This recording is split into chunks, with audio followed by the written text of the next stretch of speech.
Hey Lionheart folks, it's Lev. Welcome back to another video. For those of you who are new, I use he and pronouns. Today, I've made a video about this before, I think, but I wanted to talk about leveraging fear and embracing discomfort. But before then, a few updates. I'm 36 weeks on testosterone today, and I get my next injection next Monday. And I'm also seeing my orthodontist next Monday because I haven't told I haven't spoken about this on the channel, but I grind my teeth very heavily at night, and I also wear retainers because I used to get brace. I used to wear braces, and now wear retainers every night. So the teeth don't move around. And if I don't wear my retainer, I'll have like rabbit teeth in the middle, would just be a giant gap here. But my orthodontist turned my retainer into a night guard as well because I've grind my teeth very heavily, and my retainers are literally cracked and breaking apart because of how much I grind my teeth. My sibling says it sounds like a fingernail on chalkboard, which is a horrendous sound. So I've never heard myself grind my teeth, so I don't know what it sounds like, but it's really bad. And the dentist I saw a few months ago said that my teeth are eroded for my age. Like it's more flat than usual because I've been grinding it on it, and it's just eroded from the damage. So fear is something I used to be very scared of. Like I had a fear of experiencing fear. Um, and the way I sort of used it and approached it and saw it is very different when I was younger and experienced really bad anxiety.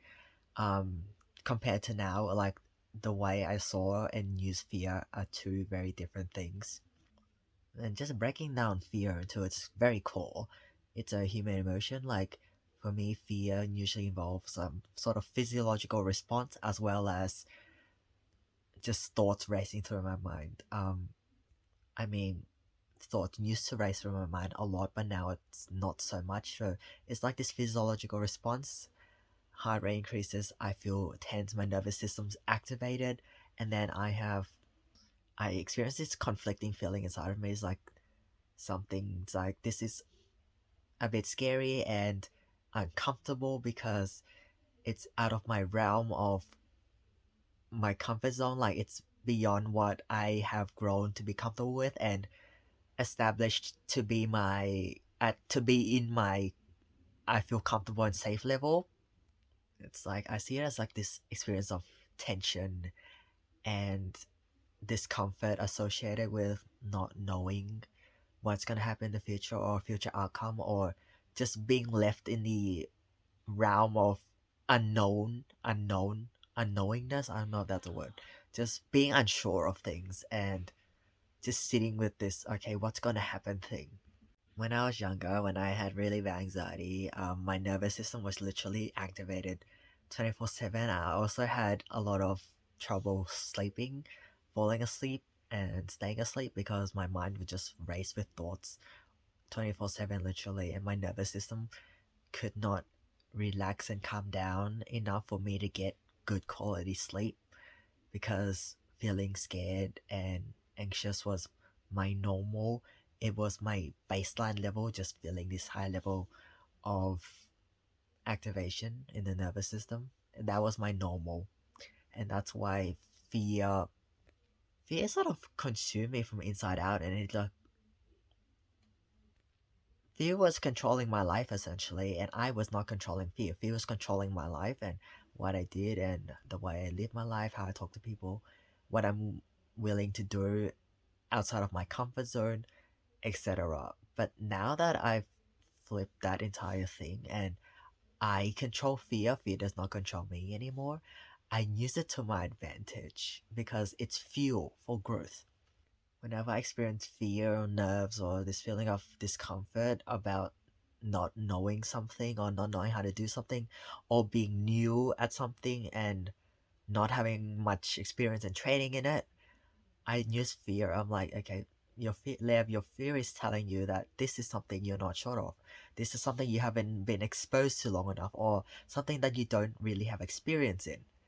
And fear is telling me it's time to step out of your comfort zone and lead into this uncertainty and feelings of fear and use it to give it a go and learn and slowly build yourself up over time instead of me experiencing fear now and just running from the thing, because fear tells me that this is an area you need, this is a possible growth area for you, Lev, and if you leverage me as in fear, I can help you rather than you seeing me as the enemy and running from me all the time. I'm not saying that I never experience fear and that I'm immune to fear. Like, I do experience fear and nerves, but the way I recalibrated my entire nervous system, so when fear does show up at my doorstep, it's not as intense, and I've essentially learned how to tame it. My fear, I learned how to tame my fear and release it and use it whenever it's necessary. And there are moments where I experience fear, but I don't step out of my comfort zone because I may not be entirely ready at that point in time, and that's okay as well. Like, I'm not saying every time I experience fear, I step out of my comfort zone. Like, no, there are times where I procrastinate on things and think I'm not ready for this yet. I don't want to do it yet.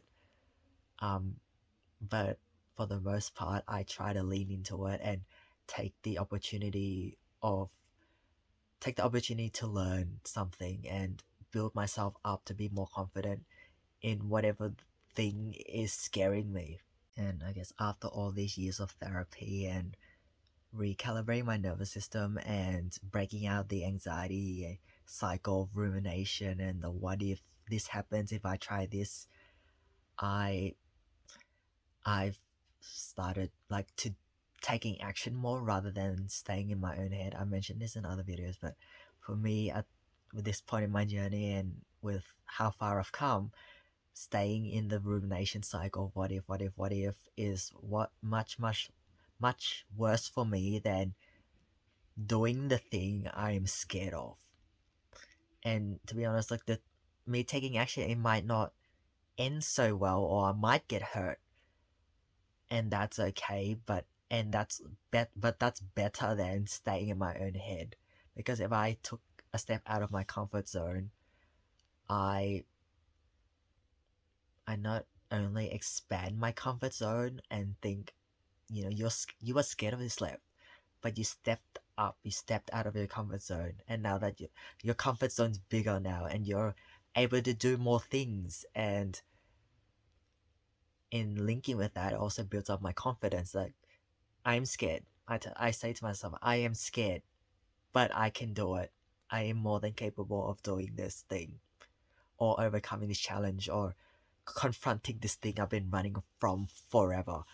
Um, and I like to reflect on my track record history, essentially, like all of the times I felt scared, and I not only survived, but I thrived from it.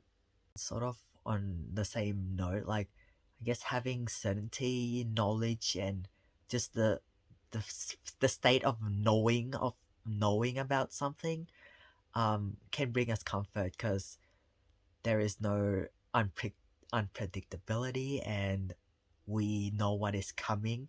I guess knowing what's coming brings us comfort because we're not stuck in a state of uncertainty, and it's like, oh, what's going to happen, or how is this going to turn out? And I guess in a way, certainty and just having all trying to I guess having all the trying to get all the answers or having all the answers, I don't know which one's better because no one can have the answers to everything.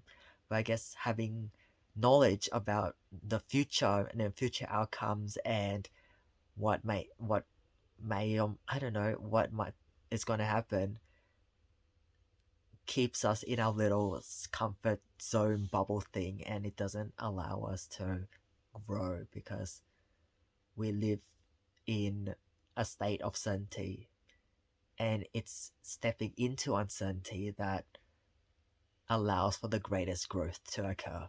And in knowing what's coming or what's going to happen in the future, it gives our brains reassurance because we can prepare for it. And with unpredictable things and uncertainty, we can't prepare for it, and that might feed into the fears. Like, I guess I'm trying to think of a cycle. It's like the state of not knowing feeds into fear, And then maybe it's just a two thing. I'm trying to think of a visual here, but the state of not knowing feeds into fear, and then the fear feeds into it can make the state of not knowing worse. That I don't know if that's a very good representation, but essentially it's a loop. Um, Being stuck in the same uncertainty feeds into fear of uncertainty, and it just goes around like this. And in overcoming my fears, including living my truth as a trans man, coming out, overcoming social anxiety, all of the adversity I've been through, I was scared. I was scared. I'm not gonna pretend that I'm some immortal human who never experiences fear. I was petrified, especially with my trans identity coming out at the start of last year, and even realizing that I am trans and having to come out to myself was a very scary and intimidating process. And it took a lot of work for me to get to this point where I am today, being confident in my identity and not giving a shit about what anyone says about who I am as a person and my identity. It took a lot of work, and it took a lot of dealing with things that I've been running from for a very long time. And I don't like have a magic solution or anything to this, but it just overcoming fear and growing our comfort zone, expanding our comfort zone really just involves taking action and taking small steps, taking actions to break down the, I guess, if this, the break down the automated thought process and how we see fear and how our body, mind, nervous system, gut, everything responds to uncertainty, and just rewiring our entire system, just updating our entire system like over and over again. It's like a computer or a program. Like there's an update, and then there's better things that could there's like improvements made and to make the program or computer better, and then there's another software update,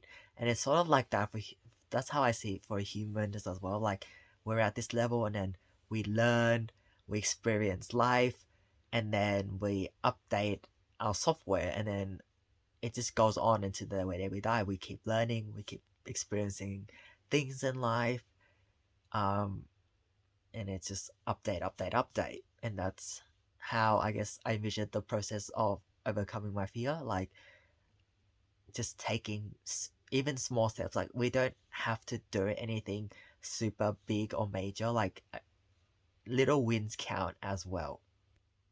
Yeah, it's really like there's no magic solution. It really just involves taking action um in a way that is somewhat comfortable and somewhat uncomfortable for you, but it's manageable. For example, with my social anxiety, I found it hard to even say hi to people. And one of the starting steps would be to say hi to someone, not so if I had the goal at first to be like have a long, deep half an hour conversation with another human being, that would have been way too much, and it would be unrealistic for me to achieve given my current state at the time. So a smaller step I took was just to say hi to someone, just one word, say hi, and acknowledge their existence, and they acknowledge my existence. That's an example. And then once I grew comfortable with that and my comfort zone has expanded a little bit, then I level up and take, I don't know, have a 2 minute conversation with someone, for example. And it just goes up and up and up from there, just leveling up slowly, and not just like being level one and then trying to fight the boss battle in a game. It's like it's not gonna work. And it can be overwhelming to the point where we just don't take action at all because it's like that's too hard and it seems impossible. So it's okay to take small steps. Just break it down and think of the smallest possible step you can take, first step you can take to start breaking down the fear and overcoming the barriers that have held you back for so long. Take it one step at a time, small steps, small manageable steps, and being consistent with effort is the key to improvement. Just small things every day. Do not underestimate how much small steps every day can add up to something bigger and greater. And yeah, that's the end of the video. I do want to say that I have an Instagram, and if you'd like to follow me there or just reach out and say hi or just to chat as well, I'm more than welcome. You're more than welcome to do that, and I'm really open to that sort of thing. And my Instagram is lionheartlev. I'll put it in the description box as well, but the Lev is not LEV in my username, it's L3V. So the three places the E in my username. Lionheart Lev. Thanks for watching, folks, and I'll see you in the next video.